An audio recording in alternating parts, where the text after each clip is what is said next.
My name is Marina. I'm 20, and I was driving home from college for the Christmas holidays. My soul was singing. The radio was playing the same 5 Christmas songs on repeat, but I didn't care. I just wanted to get home. My dad and I had a tradition every Christmas Eve. We'd sit in the living room, make hot chocolate with mini marshmallows, leaf through old photo albums, talk about my mom, and remember how happy we were before she died in a car accident 2 years ago. At first, it was an unbearable tradition, but those holiday gatherings helped us both cope with our grief. My dad, Michael, took my mom's death really hard. For the first few months, he was silent, burying himself in his business. But then he started to warm up. He'd call me at college every week, ask about my classes, and offer to wire me some money. He sounded so lost. And how could he not? He'd lost the person he'd lived for.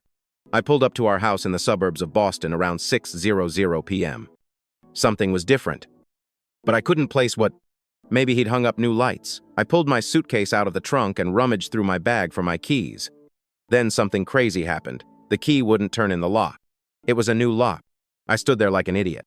My dad never changed the locks. I knocked. I heard footsteps, and the door opened to reveal a woman I'd never seen. This blonde stranger looked at me like I was a solicitor. "What do you want?" she asked without much enthusiasm. I was stunned. "This is my dad's house. I'm Marina. I'm here for the holidays." Her face changed instantly, her sternness replaced by a fake smile. "Oh, my God, you're Marina." She cooed in a tone that made me feel like I was 5 years old. "I'm Alina, your dad's new wife. He went to the grocery store. He'll be back soon. Come on in, sweetie." It felt like I'd been punched in the stomach. Dad got married when? Why didn't he tell me Alina walked inside? Dragging a suitcase, the house looked the same, but it wasn't right. New paintings on the walls, different curtains, strange things everywhere. "I'm going to my room," I said, heading for the stairs.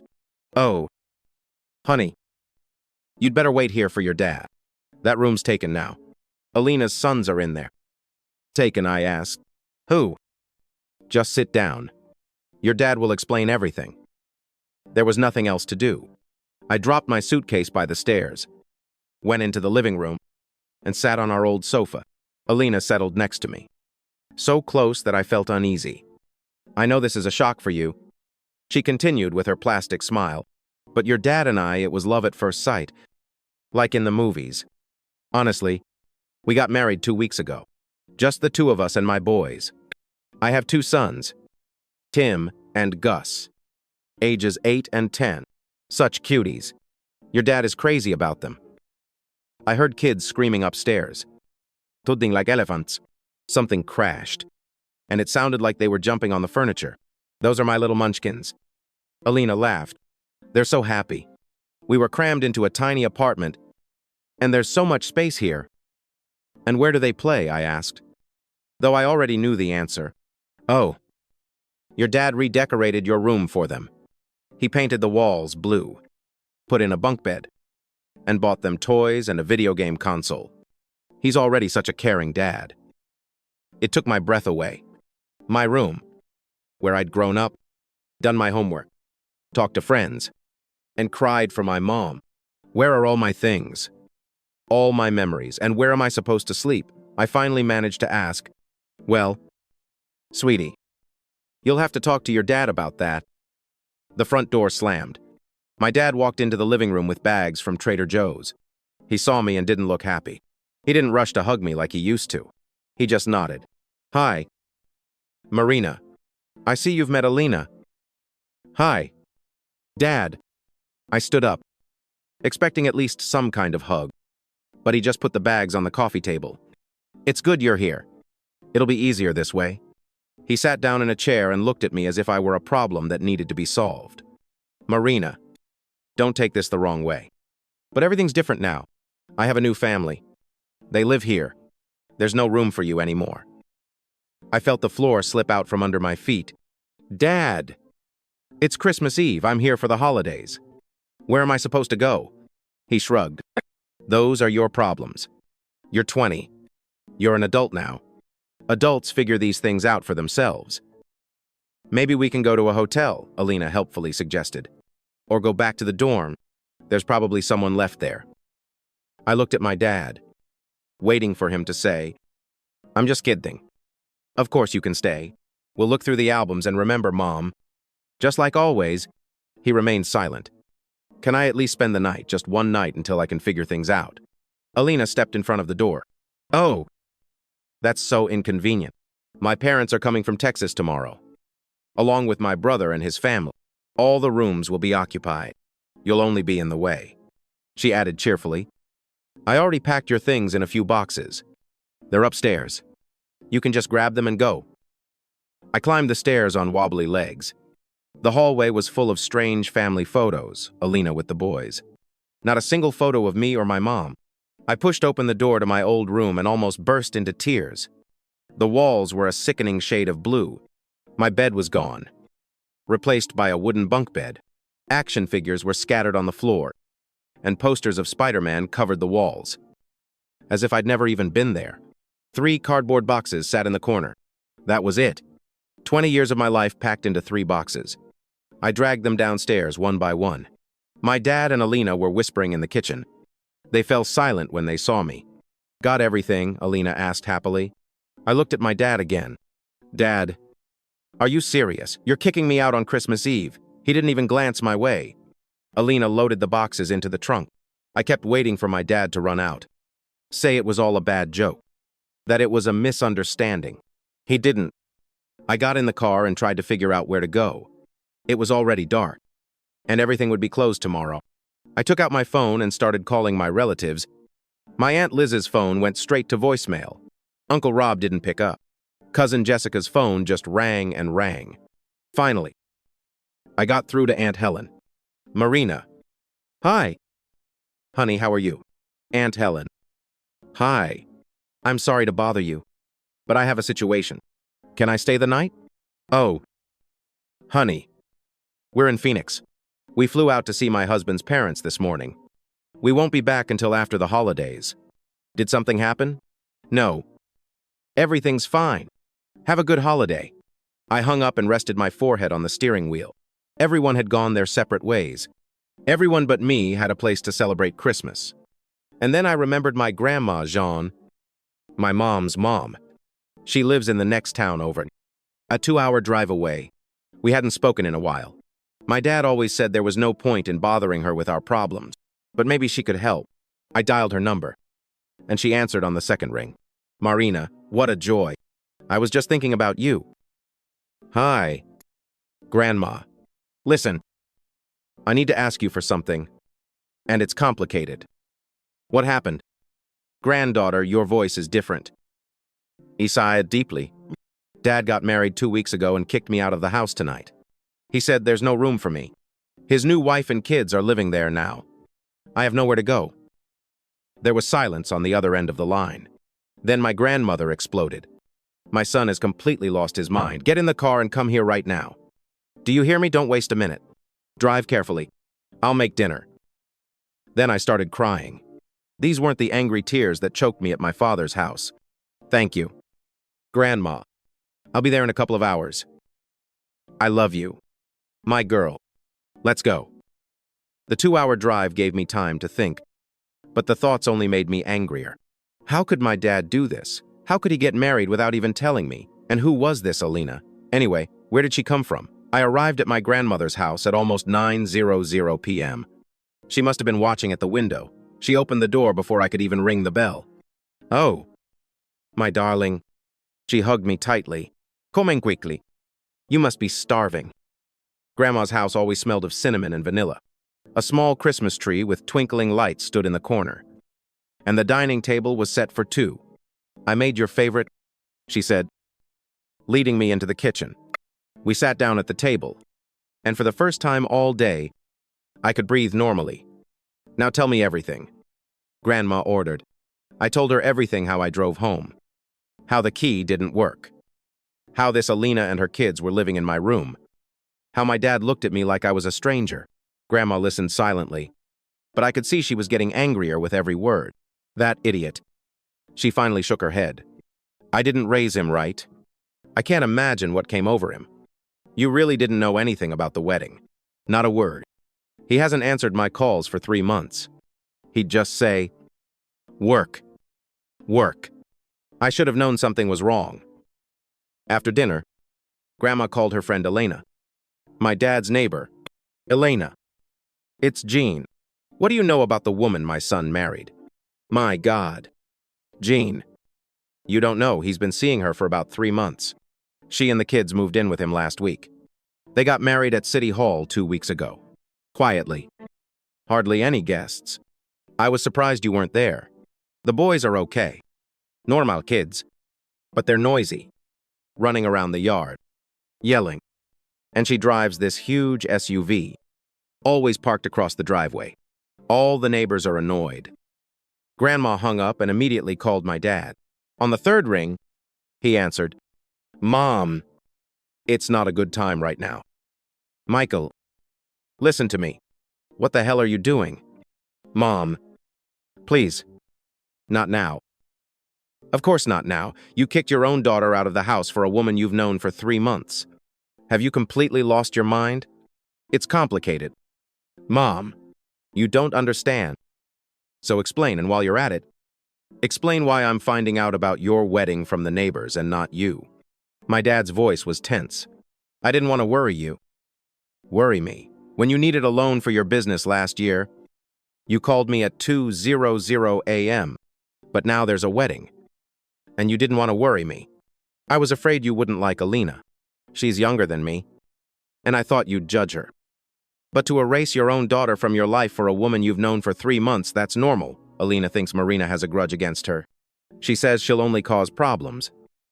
Grandma's face flushed. Alina thinks so. Who is she to think anything of my granddaughter? Marina has never even laid eyes on this woman. And you've already hung up. Grandma threw the phone on the table. He'll regret this. Mark my words. We spent the rest of Christmas Eve trying not to talk about Dad and Alina. Grandma pulled out old albums I hadn't seen in years. She made some hot chocolate. And we watched It's a Wonderful Life until the morning. But I could see Grandma was still seething, muttering under her breath about ungrateful sons and selfish women. On Christmas morning, we opened presents and had a hearty breakfast. Around noon, she called my father again. Michael, I've been thinking about your antics all night. I've made my decision. You want to choose some stranger over your family, that's your business. But I'm completely cutting you out of my will. She hung up and turned to me. Don't worry, darling. Everything that's mine is yours now. The house, the savings, everything. He's made his choice. I was touched that my grandmother was willing to deprive her son of everything for me. A few hours later, a car pulled up. Grandma looked out the window. Oh, speak of the devil, your dad. My dad pounded on the door. Mom, open up. We need to talk. Grandma opened the door but wouldn't let him in. What do you want? Michael. He pushed past her and pointed at me. You're messing with my mother's head, turning my family against me. I told the truth. You kicked me out on Christmas Eve. You're angry that I'm happy again. You can't accept that I found someone else after your mother died. Do you want me to suffer forever? It hurt. A lot. Dad. I want you to be happy. But you didn't even tell me you were seeing someone. I won't even mention the wedding. Because I knew this would happen. Alina was right. She said you'd be jealous and try to separate us. So you ran to my mother and tried to manipulate her. Grandma stepped between us. Enough. Don't you dare insult my daughter in my house. She's not a little girl anymore. Mom, she's 20. Time to grow up. Alina and I think Marina needs to learn. Alina and I think so, Grandma mimicked with disgust. You've known her for 3 months and you're listening to her advice about your own daughter, Alina. Understands me. She makes me happy because I haven't been happy since Lita died. And what about Marina's happiness and your duty as a father? My dad looked at me coldly. Now I have a duty to my new family. Alina's boys need a father. I'll be with them. Marina has had my attention for 20 years. It's time to switch to my stepchildren. So you're trading me for them. I'm not trading anyone. I'm just setting my priorities. His voice became completely icy. And speaking of priorities, I'm not paying for your college anymore. Alina thinks the money should be spent on Tim and Gus. They need summer camps and sports clubs. You'll figure out how to pay for your studies yourself. My heart sank. Dad promised to pay for all 4 years. There were 2 expensive years left. Don't worry, my grandmother said quickly. I'll pay for Marina's college. Every penny. My father's face turned red. That's exactly what I'm talking about. You're turning my mother against me. No one turned me against you. Michael, Grandma snapped. You did it yourself when you chose some woman over your own daughter. My dad rushed between us. You'll regret it. Alina was right. We need to break up with those who don't support my marriage. Then go away, Grandma said quietly, but don't come back here asking for forgiveness. Mi dad stormed out. Slamming the door, I burst into tears. The first time I had cried like that since my mom died. Oh, my girl. Grandma hugged me. Forgive me. I don't understand what happened to him. He wasn't like this before. Grandma spent the next day on the phone, calling all the relatives and telling them what my dad had done. By evening, half the family refused to talk to him. His business partner's wife called and canceled their invitation to the company Christmas party. Uncle Tony, who was supposed to invest in expanding my dad's business, announced he wouldn't be doing it. We'll see how he likes being cut off from his family. Grandma concluded. I spent the rest of the holidays with her, then went back to college. She called every week to report on the situation. Uncle Tony refused your dad a loan, she'd say, and Aunt Pauline won't hire Alina at her office. None of the relatives want anything to do with them. 2 weeks later, another call. Elena says there's constant yelling at your old house now. Alina yells at the boys, and your father yells at Alina. The neighbors are complaining in the neighborhood Facebook group. I was ashamed to admit it, but I didn't care. In fact, I even felt a little satisfaction. My dad had made his choice. Now he had to deal with the consequences. 2 months later, my dad showed up at college. I was leaving my psychology class, and he was standing by the student center, looking awkward in his business suit. Marina, we need to talk. I didn't want to, but curiosity got the better of me. We went to a coffee shop off campus and sat across from each other. It's all because of you, he said. Because of you. My family won't talk to me. Uncle Tony refused to invest in the business. Aunt Pauline won't hire Alina. Everyone avoids me like I'm a leper. I stirred my coffee and looked at him. He had aged, somehow haggard. You made your choice. Dad, you chose Alina and the kids over me. These are just the consequences. My business is failing because of you. Alina and I fight constantly. We don't have enough money. She's threatening to leave. These are no longer my problem. I said, remember, you said I needed to grow up and solve my own problem. My dad blushed. You have to fix this. Marina, call your grandmother. Tell your family you lied. Tell them I didn't kick you out. I got up and left him alone at the table. 2 years passed. Grandma paid for college as promised. I spent all my holidays with her. I didn't see my dad or talk to him. But my grandmother kept me informed. Your father's business is falling apart. She told me in my junior year. Elena says he's called everyone he knows, asking for a job for Alina. No one will hire. She just sits at home with the boys, saying her husband is obligated to support the family. There are fights almost every night. In my senior year, my grandmother called with important news. Your father was forced to sell the house. Marina, the business finally went bust. He bought a small condo. Alina left him, took the boys, and ran off to live with her parents. She said he promised her a good life, and when the money ran out, she ran away. My graduation was in May. Grandma was sitting in the front row, crying with pride. Uncle Tony came with his family. Aunt Pauline brought flowers. Half the family had gathered to congratulate me. My dad was also there. Sitting in the very last row, he had aged greatly and looked thin. His suit was cheap and ill-fitting. After the ceremony, he approached me while I was with my family. Marina, can I speak to you for a minute? We stepped aside. Congratulations, he said quietly. Mom would be so proud of you. I want to fix our relationship. I know I was wrong. I divorced Alina. You were right about her. I looked at him carefully. What do you want? Dad, I want my daughter back. To be your father again.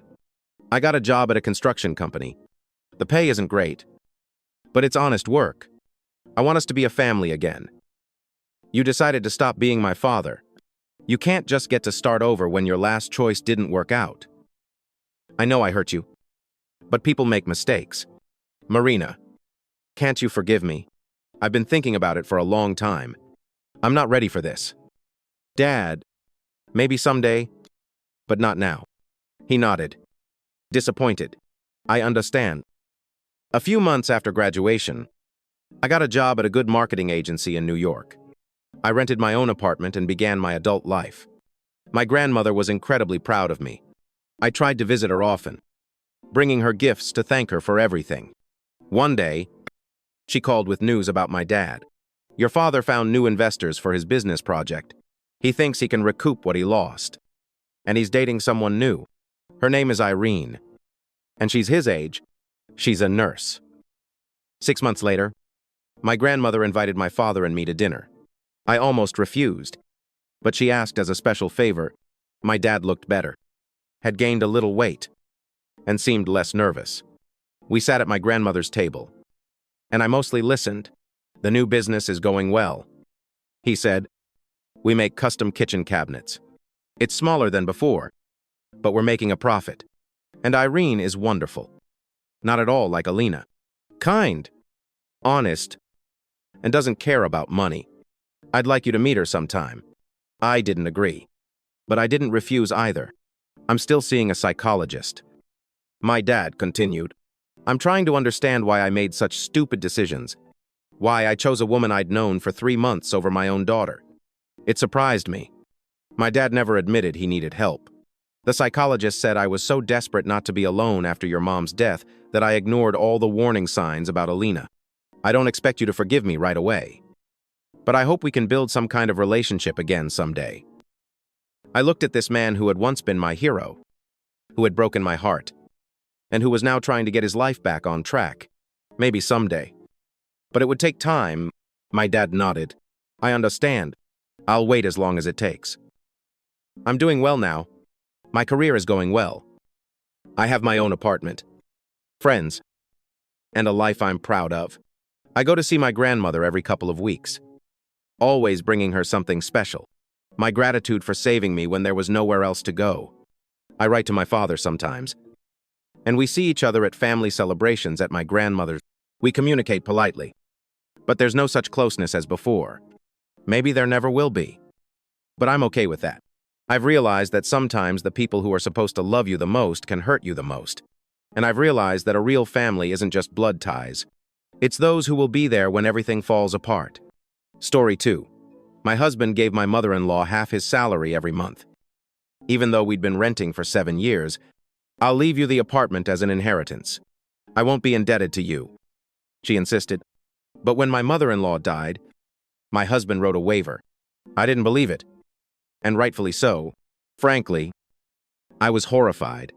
Before continuing, subscribe to the channel and leave any comments.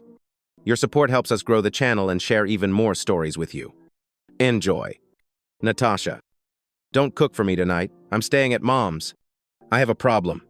The faucets in the bathroom need replacing, but the pipe is leaking. So, I'm going to sleep here right away to get some rest before work. My husband announced yet again, calling before his shift ended. Such calls became a regular occurrence for Natalia. Kirill often stayed with his mother because she needed help or was ill, and he had to look after her. Natasha never got angry, because a mother is a mother. Tatiana Ivanovna lived completely alone, barely interacting with her neighbors. Who would help her if not her son? It often happened that Kirill gave most of his salary to his mother. He'd say they needed extra money for a trip to a sanatorium or for medicine, asking his wife not to be angry. But she'd just smile and shake her head. Sure, they weren't rich, but they had enough for everything. If her husband wanted to help his mother, then it was necessary. Natasha didn't object. After all, her mother-in-law also helped them when she could, and she always said that they would inherit her apartment, if not theirs. Then their children's elders were to be helped and respected.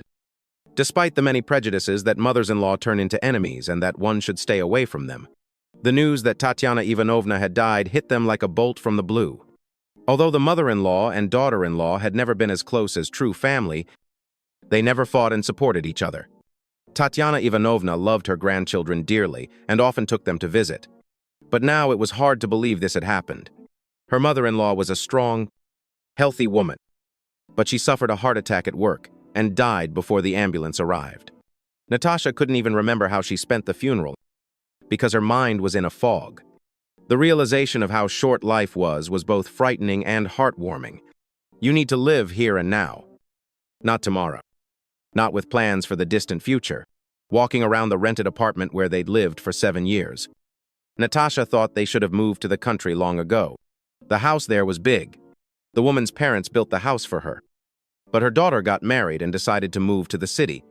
After all, it was their own place. No need to toil, spending their entire lives away from home. And seeing their children only at dinner in the evenings, no one knew how much time they were given. But they spent a lot of time running around in circles. Work. Home. Work. Countless part-time jobs. If only they could buy the best for the children and pay the rent. It was exhausting. Natasha and Kirill had been married for 10 years. They had wonderful children growing up. Their son would soon start school. And their daughter had recently turned 4. The children didn't yet fully comprehend the grief that had befallen their family. But they were still sad and asked if it was true they would never see their grandmother again. My heart ached with grief when I had to explain to them exactly what had happened. Kirill spent his free time with friends, and when he returned home, smelling strongly of alcohol, he went to bed.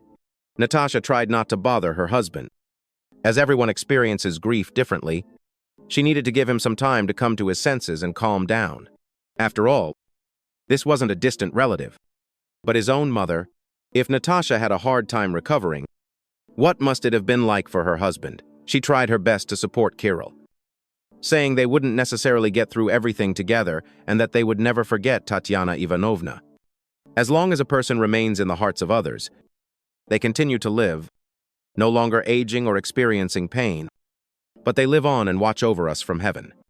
6 months passed, and although the topic of inheritance was a bit of a bummer, they needed to get their mother-in-law's apartment and move in because it was time for Mashutka to apply for school. Natasha was worried and gently nudged her husband into action. Kirill, meanwhile, would occasionally lose it and say that his wife was probably happy since she was so concerned about the apartment. Although it was painful to hear such words, Natalia tried not to take offense. 6 months is too short a time for the pain to dull. Once again, returning from work drunk, Kirill told his wife that they shouldn't dream of owning an apartment. I renounced the inheritance. I don't need anything. So calm down already and stop nagging me. How could you refuse the inherited apartment your mother wanted us? The children. I don't understand why you suddenly did this. Natalia practically dropped the towel and slowly sank into the chair, her legs instantly feeling weak and barely holding her up. Her heart started beating faster. She was hoping that she would finally not have to pay for someone else's place. And now I could forget all about rest and simpler work. That's how it was. You thought I wouldn't see your greed. But I saw how you were waiting for this apartment, and rejoiced deep down inside. So rejoice now. There won't be any apartment. Stop nagging me and leave me alone. We'll continue living as we've been living. So don't even count on us getting anything. Looking at her husband and his nervous demeanor, Natasha didn't continue the conversation. She realized something was wrong and decided to find out for herself, but she had no idea who to ask yet. It was unlikely that she would get that kind of information at a notary's office. Perhaps her mother-in-law had willed her apartment to the state. No, she couldn't have done that. Why, after all? Her son always helped her. She loved her grandchildren. Even if deep down she disliked her daughter-in-law, she couldn't deprive them of their apartment because of that. The next day, Natasha went to talk to Tatiana Ivanovna's neighbor. If anyone knew about the woman's plans, it was she. After all, she was the only person her mother-in-law was close to. Anna Nikolaevna let Natasha in and invited her to have tea with some fresh donuts she'd just baked. I knew I'd be welcoming guests, the woman said with a sad smile. Tanya used to come over and have tea together, but now she's stuck alone. My friend won't be coming anymore. and how Misha and Mashenka loved my donuts. Be sure to take it for them. I'll wrap it up for you. Natalia thanked her helpful neighbor and decided there was no point in beating around the bush. It was better to ask her burning questions directly and get answers. Anna Nikolaevna, I didn't just come here. Here's the deal. Kirill says he's given up the inherited apartment, and I can't figure it out. How could he do such a thing? Maybe he's not telling me something. Could Tatiana Ivanovna have willed the apartment to someone else? Refused it? How can he even say such a thing? He ruined Tanya. And now he's saying he's refused it. The neighbor's words somehow cut through my consciousness. How could Kirill harm his mother if he cared about her? What are you saying? Kirill loved his mother. He visited her often, helped around the house and with money, and often stayed overnight. Anna Nikolaevna hissed and sighed heavily. I can't remember the last time that happened, but he sure did squeeze money out of my mother. Sometimes he needed the children's winter clothes. Sometimes he wanted to buy you a present. Sometimes he'd come up with something else. Tanechka gave him every penny. She never refused. If she asks for anything, he'll find 1,000 excuses. Anything to avoid helping her. I don't know what he told you, but he hasn't helped his mother with a single penny. And a year ago, he talked Tanya into taking out a loan using her apartment as collateral. I didn't find out right away, and I scolded her later for agreeing to it. It was a large sum, but he promised to pay it all on time. However, Tanya didn't immediately find out that her son wasn't paying his debts, and now she has large fines. The interest had piled up, and they even threatened to take away the apartment. That's when her heart really started to hurt for the first time. The day she died. She was planning to call her son and fight with him, but her heart couldn't take it. Apparently, I thought you knew everything. After all, your husband and wife. As they say, I knew nothing. Natasha muttered, confused, shocked by the details revealed. Why did her husband need a large loan? Had he gotten into debt? Perhaps gambling was to blame. He borrowed money from his mother, didn't bring home most of his salary, and then suddenly asked for a loan. Natalia didn't remember how she got home. She wanted to confront her husband directly, but he returned home drunk again. His phone, lying nearby, kept ringing. Natasha had never checked her husband's cell phone or answered his calls before, but this time she did. A friendly female voice immediately demanded that she come and help sort out an accident. Natasha wasn't sure what kind of accident. She didn't even have time to respond, but she wrote down the address of the station they wanted her to go to and decided to find out who her husband was connected to. By the time Natasha arrived, Ella had already been released. She nervously looked around for someone. Natalia wouldn't have recognized it if her husband's phone, which she'd grabbed, hadn't started ringing again. And when it answered, it wasn't clear who was calling. Are you Ella? Natasha asked, looking at the beautiful stranger. And who are you, Natasha? Kirill's wife. His wife, Ella chuckled, put the phone in her purse, and glared disdainfully. You think I didn't know he was married? I knew perfectly well. But as long as he brought me money and fulfilled my every wish, it didn't matter. Now the car he bought me a year ago will have to be repaired, so get ready to not see the money again. After all, Kirill always chose me, and he'll choose me now. 2. A car. He bought you a car. Natasha was surprised. Although, what was there to be surprised about now?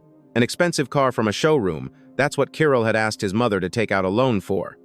His heart ached, but now everything fell into place. Natalia didn't waste her nerves and energy talking to her husband's mistress. What was the point? Now she had to talk to Kirill, and since tomorrow was his day off, it was the perfect day to find him sober. After seeing her daughter off to kindergarten and her son to music lessons, Natalia hurried home. She found her husband on the doorstep. He was planning to sneak off again. Oh. Natasha. Listen. Have you seen my phone? Did you lose it yesterday? Kirill was perplexed. I saw it. I have it. We'll talk first. And then you can go back to your Ella. Kirill turned pale. The man admitted that Ella had charmed him from the first sight, and he couldn't resist his natural calling.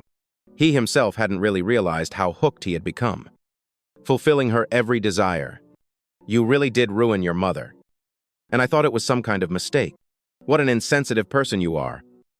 Natasha shook her head, realizing that this wasn't the man she once loved, but a complete stranger.